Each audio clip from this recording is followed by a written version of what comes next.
Assalamualaikum warahmatullahi wabarakatuh. Saya Purotu Aini, NIM 201021119. Di sini saya akan mempresentasikan tugas dari mata kuliah Pendidikan Pancasila, yaitu tentang batang tubuh Undang-Undang Dasar 1945, yaitu batang tubuh Undang-Undang Dasar 1945 terdiri dari 16 bab, 37 pasal, 4 pasal aturan peralihan, dan 2 ayat aturan tambahan. Batang tubuh berisi 2 bagian pokok, yaitu sistem pemerintahan negara dan hubungan negara dengan warga negara dan penduduk Indonesia. Langsung saja, yaitu tentang Undang-Undang Dasar. Bab 1 berisi tentang bentuk dan kedaulatan. Berisi tentang pasal 1. Bab 2 Majelis Permusyawaratan Rakyat, terdiri pasal 2 dan pasal 3. Bab 3 tentang kekuatan pemerintahan negara, berisi tentang pasal 4 dan pasal 6. Pasal 6A dan pasal 7. Pasal 7A, pasal 7B, dan pasal 7C. Pasal 8 dan pasal 9. Pasal 10, pasal 11, pasal 13, pasal 14, pasal 15, pasal 16. Yaitu selanjutnya adalah bab 4 tentang Dewan Pertimbangan Agung. Selanjutnya bab 5 tentang Kementerian Negara, yaitu berisi tentang pasal 17. Pasal 6 tentang pemerintah daerah, yang berisi tentang pasal 18, pasal 18A, pasal 18B. Bab 7 berisi tentang Dewan Perwakilan Rakyat, yang berisi tentang pasal 19, pasal 20, dan pasal 20A. Lalu pasal 21, pasal 22A, dan pasal 22B. Bab 7A tentang Dewan Perwakilan Daerah, yang berisi tentang pasal 22C, pasal 22D. Bab 7B tentang pemilihan umum, yang berisi tentang pasal 22E. Bab 8 tentang hal keuangan, yang berisi tentang pasal 23, pasal 23A, pasal 23B,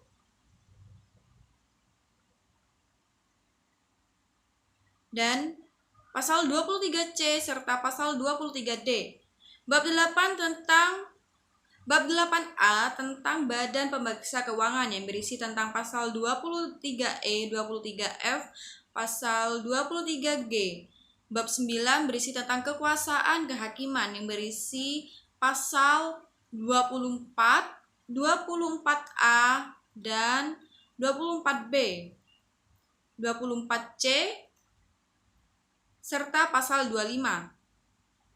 Bab 9A yaitu tentang wilayah negara, yang berisi tentang pasal 25A.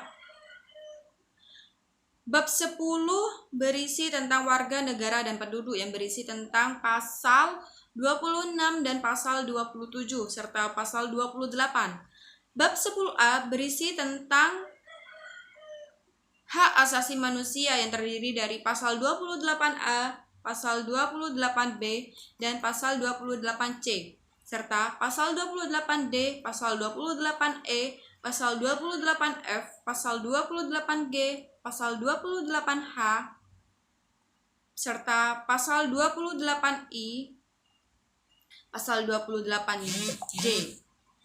Selanjutnya bab 11, yaitu berisi tentang agama, yang terdiri dari pasal 28. Bab 12 berisi tentang pertahanan dan keamanan negara, yang terdiri dari pasal 30. Bab 13 berisi tentang pendidikan dan kebudayaan, yang terdiri dari pasal 31, pasal 32. Bab 14 berisi tentang perekonomian nasional dan kesejahteraan nasional, kesejahteraan sosial, yang terdiri dari pasal 33, pasal 34, Bab selanjutnya adalah bab 15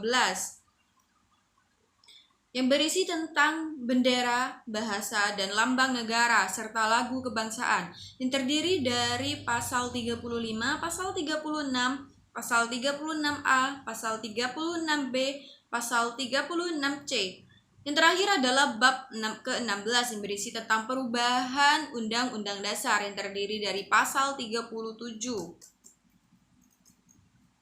Aturan peralihan. Aturan peralihan terdiri dari pasal 1, yaitu segala peraturan perundang-undangan yang ada masih tetap berlaku selama belum diadakan yang baru menurut Undang-Undang Dasar ini. Pasal 2, semua lembaga negara yang ada masih tetap berfungsi sepanjang untuk melaksanakan ketentuan Undang-Undang Dasar dan belum diadakan yang baru menurut Undang-Undang Dasar ini. Pasal 3, yaitu Mahkamah Konstitusi dibentuk selambat-lambatnya pada 17 Agustus 2003 dan sebelum dibentuk segala kewenangannya dilakukan oleh Mahkamah Agung.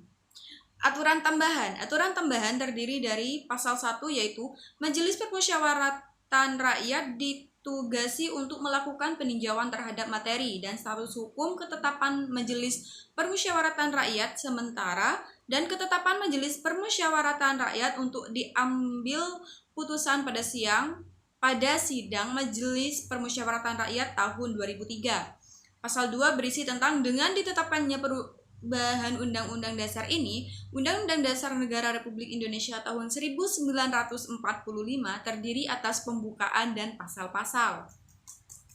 Undang-Undang Dasar 1945 dibagi menjadi dua, yaitu tentang perbedaan Undang-Undang Dasar tertulis dan tidak tertulis. Konstitusi tertulis adalah suatu naskah tugas pokok dan cara kerja badan pemerintahan. Konstitusi tidak tertulis adalah suatu aturan yang tak tertulis dan dipelihara oleh badan negara dan lebih dikenal dengan konvensi. Terdapat 4 perbedaan antara Undang-Undang Dasar yang tertulis dan tak tertulis, yaitu meliputi 1. Bentuk dokumen konstitusi, 2. Tingkat kewibawaan yang berbeda, 3. Perbedaan asal hukum, 4. Penindakan atas pelanggaran konstitusi yang berbeda. Cukup sekian penjelasan dari saya mengenai materi ini. Terima kasih atas perhatiannya. Wassalamualaikum warahmatullahi wabarakatuh.